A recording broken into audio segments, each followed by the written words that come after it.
Before we dive into today's episode, I have something truly special to share. Next September, I'll be leading an intimate women's retreat through the south of France and northern Italy, and you're invited. Picture this: mornings exploring the colorful markets of the French Riviera, afternoons sipping wine, and a hotel view with golden Mediterranean sunsets. Whether you love photography, food, or just want to reconnect with your playful creative self, this trip is designed for you. Spots are limited, so if all this sounds like your kind of adventure, please visit tourwithabsolutely.com and look for the tour France and Italy with Crystal. You can also send me a message or check out the show notes.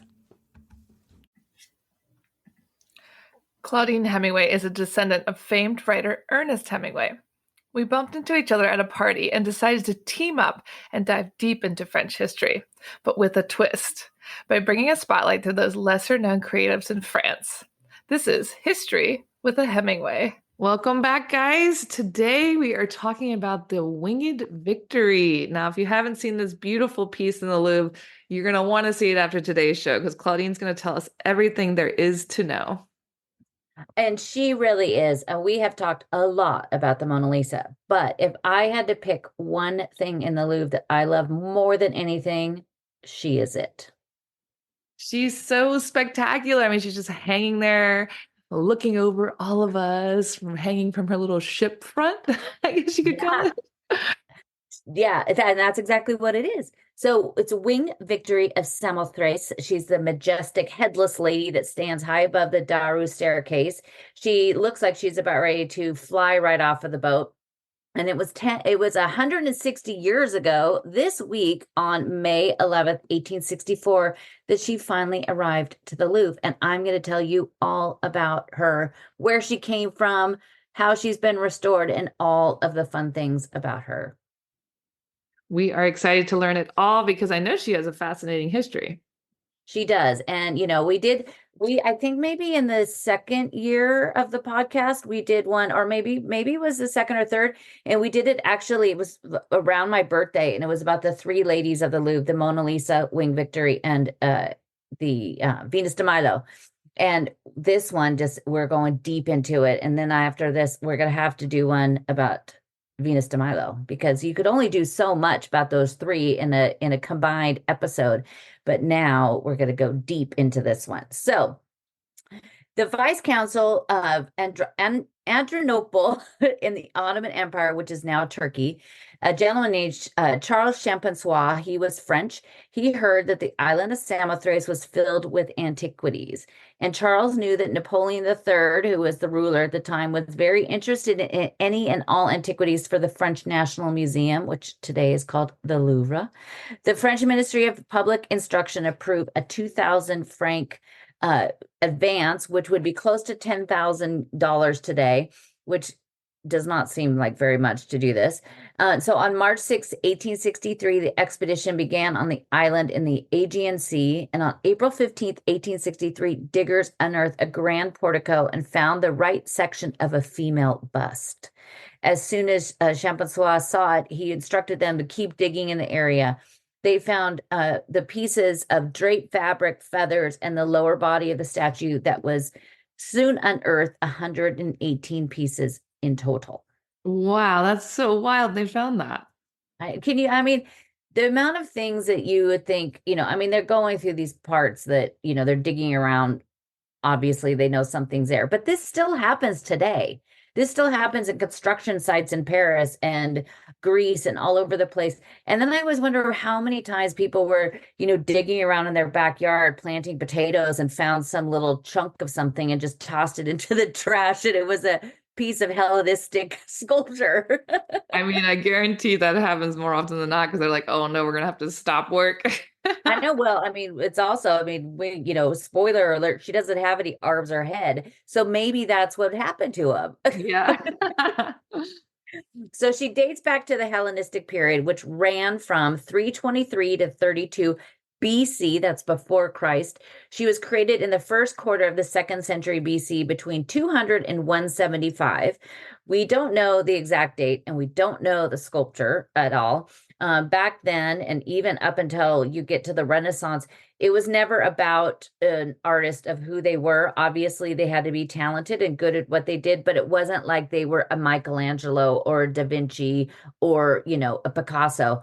It was just that, so they never signed anything. You don't ever find signatures on paintings. You don't find signatures on sculptures going that far back. Not really until you get to the 18th, 19th century. That's pretty wild that there's so much beautiful art that we don't know who made it. I know I would love to know the name of the person, but well, I mean, maybe someday we will. Maybe they'll find something that'll tell us, but most likely not. But when they first discovered this, Champmathieu was in awe of what he found. He said, and his quote was, sheer marble muslin pressed by the wind against the living flesh. He wrote in his journal, and it struck by how amazing the quality of the fragments were.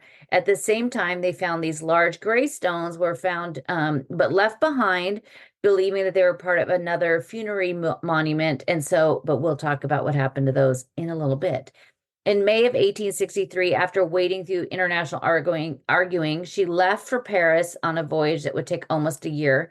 She first was on the French ambassador ship to Constantinople, eventually to Toulon, where she sat for 6 months while the government argued over which ministry was going to pay for her journey to Paris, which was supposed to be on a very slow train.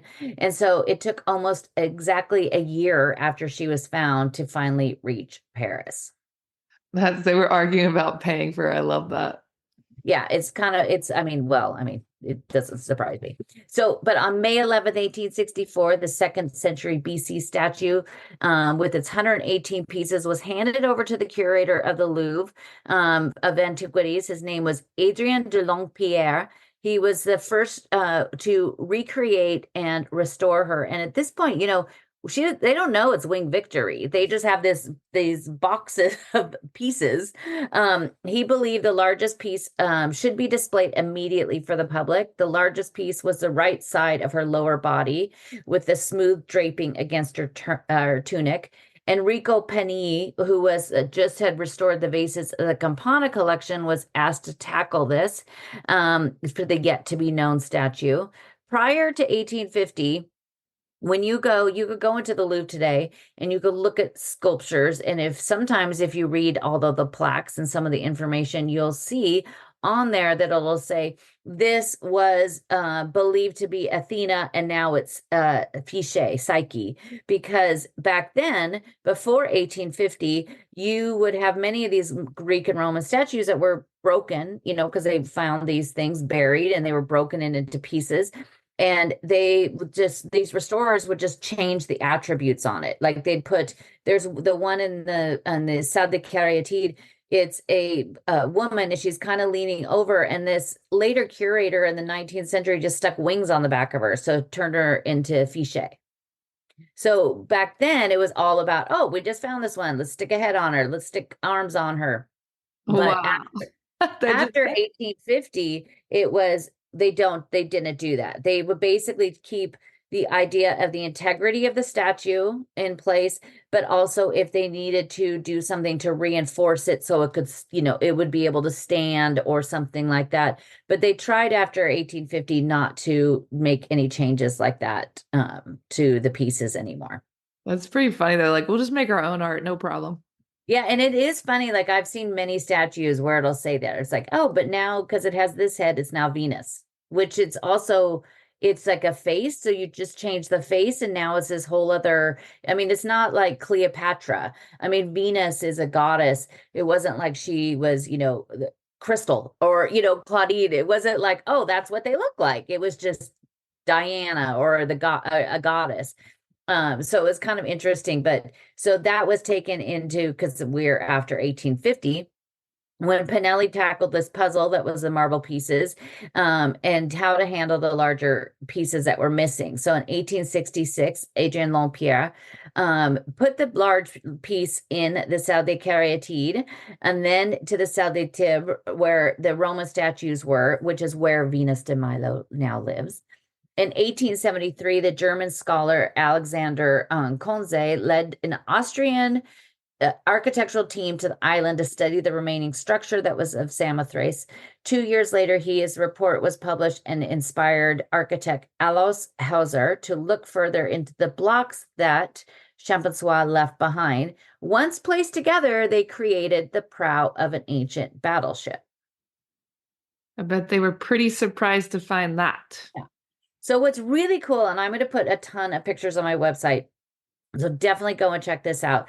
But Hauser had seen a coin, and I'm going to butcher the name of this, but it was Tetradrachm coin. It was minted between 301 and 292 BC under the reign of Demetrios. The coin showed a winged victory on top of a ship. In her right hand, she holds a long trumpet that she is blowing, and in her left hand, she is holding a long stylus that was taken from an enemy ship. So Winged Victory, or Nike in Greek history, was the daughter of Titian, Pallas, and Oceanside Styx.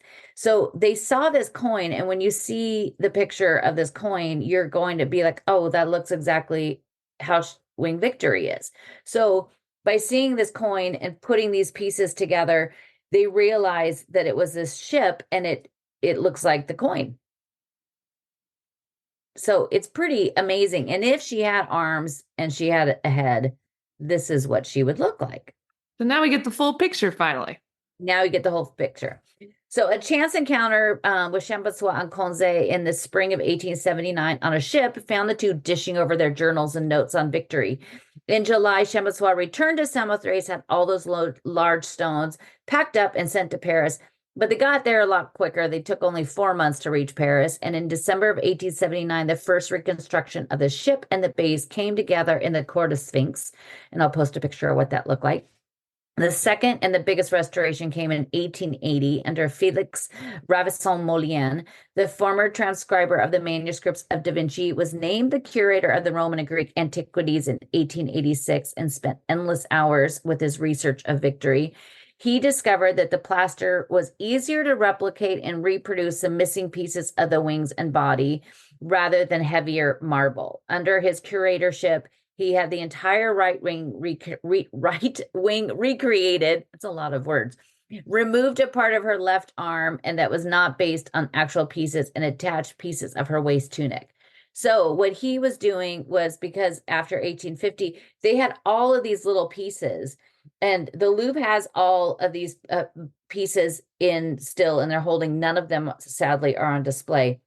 But I saw pictures in a book, and I could find them on the Louvre website. But they used all of those, like, I mean, it was literally a puzzle. It's like putting together a jigsaw puzzle. So they were able to have some of those and recreate them and make casts of them and then do them in plaster and some in Carrara marble. And they would do the joints in marble powder that they'd put together that would hold it all together. I mean, what a job. I can't imagine having to do all that. And some of the pieces are pretty big. There's one piece that's just kind of this long piece. It's probably about 9 inches long and about 3 by 3 inches. And it's they're pleats of her dress. And those, I mean, those are big pieces. But then you look at the wings and the feathers of the wings. Some of those are like, there's just could be one piece of that's one feather. So it was so many. I mean, and when you don't, when you're doing a puzzle, a jigsaw puzzle, you've got the picture of what it's supposed to be, and you could kind of figure it out. But here you have this whole thing. It'd be like doing a jigsaw puzzle in shapes, all the same color. Yeah, impossible. Impossible. So unlike the statues of the Renaissance, victory was created in pieces, so not from one large stone. Michelangelo is famous for saying that the stone tells him what it needs to be, and he has this huge piece, and then he carves, the dying slave that's in the Louvre from that. But back then, they were using these stones, and they were creating pieces from it, and then putting them together with these metal dowels and iron and all of this other stuff. For the body of the statue, it was Paros marble from the nearby island, and is said to be one of the finest white marbles there is.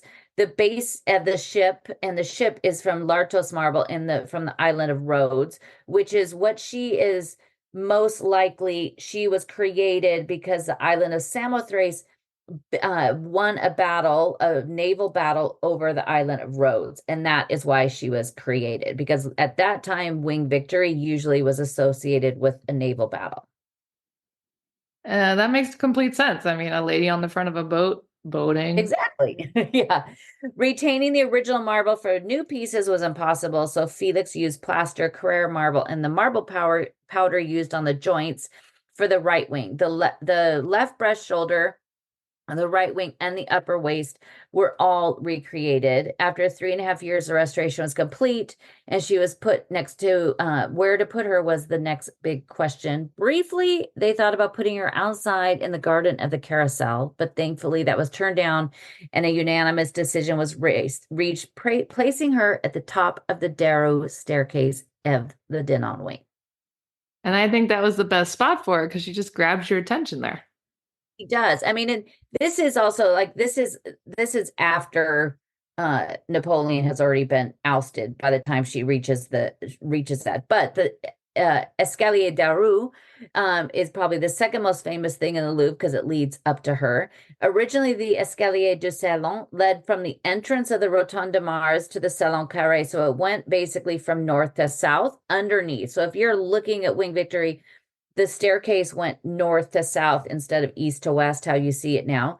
Under Napoleon III, the entrance moved to the Pavillon Denon, and the new staircase was created because he, just like how he was going through Paris and making these huge vistas, and at the top of it with the Opera House or the Pantheon, he did that same thing in the Louvre. The staircase is named for Pierre Daru, who began his military career at the end of the Revolution and worked his way up to the Minister of War. He was so loyal to Napoleon, he named his first son after him. He not only has one room in the Louvre, but three. So he has two rooms and the staircase. Hector Lufel wanted to honor the former staircase of Percier and Fontaine, but Napoleon III turned him down on that one. He would die before the Escalier Daru could be finished. And in 1882, Edmond Guillaume picked up with Jules Eugène Le Neveu to create a set of victories in mosaics that were added in 1887 to honor its grand resident Wing Victory. So she was placed up there in 1883 in a setting that some would actually call a concert hall. It was really busy and filled with antiquities on the walls and the landing and the staircase. So now when you go in there, there's nothing. There is nothing on that entire area but Victory. And then there's a little case with her hand on it, but there's nothing else there. But I have these different lithographs that show it just with, pieces of former palaces and statues, just filling the whole thing up. It is very interesting to see it that way because it just looks so busy. But they decided that they were going to pare those down a little. And so Guillaume painted the walls of the whole area in the Pompeii red. That's just like the French painting rooms. He added blossoms around the scrolling foliage on the wall. And then at the top of them, in all of these little domes, he ended up saying that he wanted to cover it with a summary of the riches of the Louvre was the theme. So Le Neveu created each of these allegories and executed them by the students of the National Mosaic School in Paris. In the elliptical dome over Victory, it was dedicated to antiquities with allegories of Egypt, Assyria, Greece, and Rome. And then there was a ring above that with medallions of different Greek and Roman artists and architects. And then there was also little cupids flying around. The second dome was all about the Renaissance with France, Germany, Italy, and Flanders. And then you had medallions of Raphael, Poussin, Durer, and Rubens. And then you had other ones in the other domes. They only lasted up there for 37 years. They were finished in August of 1897. And after 37 years, in 1932, the director, Henri Verne, decided he wanted to modernize the room and cover the beautiful ceiling, which is very sad. Yeah, why? Yeah, so they're still safely hidden away. They're still underneath there. But what they did is they decided to cover it all. And they covered it with wallpaper. I mean, there's a protective layer in between, but there's the wallpaper up there just replicates the stone. So it's totally like a trompe l'oeil stone. And so when you go in there next time, if when you're listening to this and the next time you're in the Louvre, or if you have pictures of it, if you came and you took pictures in there, look at it, because if you touch the wall below, it is stone. But if you look all the way up, and you would never know, except for there's one part of it in the middle, very center over the staircase where it's peeling, where you see the peeling wallpaper, but it's all still there. It's all hidden around behind it. And back in 2010, there was talk of uncovering them, but they've left it. And it is kind of perfect because it does give her, she's the only thing there. And because the stone is kind of the same color as her, she also stands out, even though it is their same color, but it just makes it so the entire space is only for her. I do like that. It makes it special. But I'll put some pictures up of what that looks like, because I have some lithographs of what that space looked like. And of course, because I can't see it, I want to see it. Exactly. I'm like, is there a way I could get up there and like peek around and I could see it? But in 1932, the third restoration was underway by Etienne Michon. He pushed her back, her on her boat. She got pushed back against the wall. When they originally discovered her in the temple for the gods on Samothrace, her boat that she's on was at a 3/4 view. She wasn't straight on when you walked into this big rectangular space. She was at a 3/4 view. When you look at her, that's how you should look at her. I always tell people to go to the right side and look up from the staircase before you go all the way up, because that's the side that you see her right leg is moving forward, her left leg is back, and you see all of the drapery of her tunic, and it's basically brushing against her from the wind.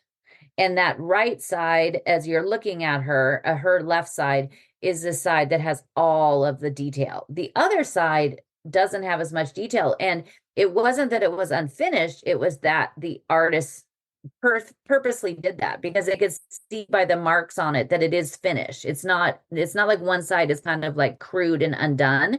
It is all finished, but she's supposed to be seen from this front side to the edge. If that artist only knew where their work was today. I know. I mean, that's the thing. I mean, you say that about so many of them, like, Van Gogh and all these artists. What would they do if they had any idea how their art is now perceived? It's an amazing thing. So in August of 1939, as you all know, because I love to talk about it, when the rest of the Louvre was being packed up and moved to the Loire, Victory was not safe at the top of the staircase because she's under a glass window. So in case a German bomb came in, they were worried. So on September 2nd, 1939, as the war officially began, the workers were wrapping her in a tarp, and she was placed in a wooden cage around her, and she was lifted off the top of the boat. She was placed on a little wheeled trolley, and the workers slowly pulled her down the 53 marble steps of the Darrow staircase. She weighs 3.5 tons. Holy cow.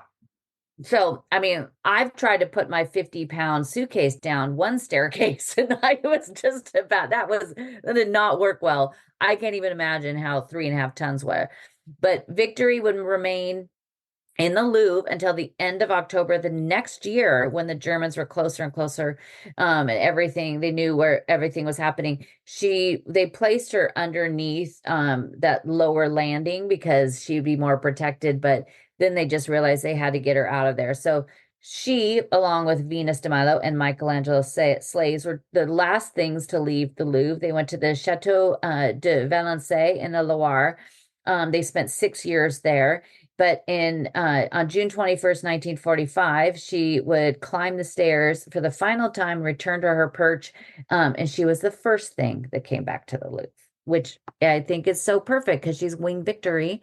So it was perfect that she came back. There was some damage when she was gone. There were some pieces that broke off of her. So she went through a very small minor renovation. But in 2013, They did an intense scientific study of the statue. All the pieces were separated. Many of the original second century BC pins and dowels were replaced. And the entire mission of the restorer, and they will still say this today. I just was at the Louvre for a special talk they did a few weeks ago about the restoration of Delacroix's Liberty Leading the People, but also just about restoration in general. And especially nowadays with the technology we have, the things that they could find out, the different infrared and infra blue and all of these different x-rays, they could look at it, and they took her all apart. It's pretty amazing. And a restorer, they will say that they are only doing the work that was basically the intent of the original construction of the piece. And they want to respect all of the work along the way. But whatever work they undertake has to all be reversible, because 100 years from now, they might have to do another restoration, and then maybe the technology is going to be even better, and there's things that they could find out. So whatever they restore has to be reversible. That must be so difficult. It's very difficult, and it's very different with paintings compared to sculpture, because obviously, if you chip something off a sculpture, you can't just, you'd have to just redo it and recreate it. But what was really interesting is you cannot see this with the naked eye, and I've tried, but because she's so high up there, it's hard. But in that renovation in 2013, they found that she had been painted in a Persian blue paint on part of her tunic. I would Which love to see her in color. Wow. I know when you like this, when you look at the churches, like if you go to Saint-Chapelle or Saint-Germain-des-Prés and you look in there and out, you see that every column and every square inch of that place is painted. That's how most of the churches were, including the statues on the front of the churches. At the Notre Dame de Reims in Champagne, there's still a little bit of paint on those statues on the facade of the church. So it was a very common thing back then. It just would seem so strange now to see see a statue like that painted, because that's just never how we've seen them. Yeah, I think I saw some kind of video about that, how they used to always paint all the statues. Yeah, and I don't know. I just imagine it's kind of, I just always in my mind, I picture, you've seen those things online on Instagram and stuff where it's like bad restoration work, and it looks like somebody that did it just only uses crayons, restored a sculpture. Exactly. Looked really bad. But where to do it was a huge question. So they actually ended up hoisting her off of her ship, and with this huge hoist, and they had this huge thing set up at the top of the staircase, and they basically just shifted her over to the northern side, and they put her on just like a little trolley and pushed her in the room that is just 2 rooms away. That's a Salle Cheminée, which is basically the room of the 7 chimneys, which was once the bedroom to the king. It's a bigger space, but it was much smaller at the time, broken into other rooms. So, but that is where she was restored. She was restored just steps away. The restoration took 8 months. And when she was returned, she was they added the bottom base that's underneath the boat onto a new Carrara marble base that was holding her up, because people kept standing on it and touching it. Today, they're constantly touching it, and it's usually a guard, or most likely it's me when I'm there yelling at people not to touch her. But inside the boat, it's not completely solid. That when they did the 2013 restoration, they placed inside the boat a metal structure that would hold her up, that helped actually disperse the weight of her onto that part of the boat. And then they filled that in. You can't see that. I have a couple books, and I was at the INHA the other day and found a bunch of stuff about it. But you can't see this when you're just looking at it from there, and you can't see her right foot is there, but you don't see her left foot. But it's almost impossible to see her foot from any vantage, other than if you stood up on one of the huge blocks. And I haven't been courageous enough to do that yet without getting yelled at. One day. one day. But she is, I mean, she's absolutely amazing. And I watch so many people go in there and walk up the staircase and barely look at her, or they turn their back and take a selfie with her and just keep walking and they don't even look at her. And I want to stop and shake every single person and say, do you know what you're looking at? She is from the second century BC. Like, do you understand how old that is? And when you think it's from the second century BC and you see how perfectly she was created, the fact that it looks like this just gauzy tunic is just being blown against her body by the wind, and that was done in the second century with tools. These aren't modern tools, and when they restore them, they're not going in there with like an electric sander cleaning it up. They're leaving it how it is. They're basically, a lot of the time the restoration work is done a lot of times with water, just water and a little bit of soap and a little few other things, but it's very painstaking how they do it. And it's just basically taking away the years and years of grime. I mean, just to think it's just with water, like you said, I can't even imagine like how well this stuff has lasted. Yeah, and that's, I mean, that's what's just amazing. So she was restored in 2013, returned in 2014. So that's 10 years ago now. So, I didn't, my first time to Paris was after she was restored, thankfully, because I don't know what I would do if she was gone for months at a time, because it was hard enough when Delacroix's Liberty Leading the People was gone. But she is pretty amazing. I was really hoping that they would use her exact image on something for, like the gold medals, the medals for the Olympics. But I guess those are pretty standard in how they do it. But on the back of it, there is a wing victory, but it is not her. It's a wing victory that actually has a head and arms. But she is also, and I never call her this, but she in Greek, wing victory is Nike. And I don't call her that because I grew up in Oregon. I grew up very close to where Nike is. And I love Nike. I have many friends that worked at Nike. I had way too many pairs of Nikes because I got to go to the employee store, which was always 60% off. And so, twice as many shoes. But I can't call her that because to me, Nike is a shoe company. But she originally, Nike was known as the Blue Ribbon Sport Company until May 31st, 1971, when it changed its name to Nike. The famous swoosh was created by a young art student named Carolyn Davidson at Portland State University. She was paid $35 for it. $35 for one of the most Wow. recognized logo in the world. Later, Phil Knight gave her an undisclosed amount. They say it could be 500 to 600 shares of Nike stock. So she's very comfortable now. But some say she was inspired by the Wings of Victory. I don't really see it, and they don't really say that. But I mean, other than it's a swoosh, and obviously a wing is, from one side it's bigger and it tapers down. But because of that, there is a dicey little thing with using her for the Olympics because some people associate wing victory with Nike. So for advertising and using some, there's a argument going on right now that if they use wing victory for the Olympics, is that just doing a secret nod, free marketing for Nike, the brand? Oh, wow. I mean, yeah, they're making points. Yeah, I mean, I think it's kind of ridiculous. I don't think many people, and I've said this to many people, and nobody knows that. Most people don't even know that Wing Victory is also Nike.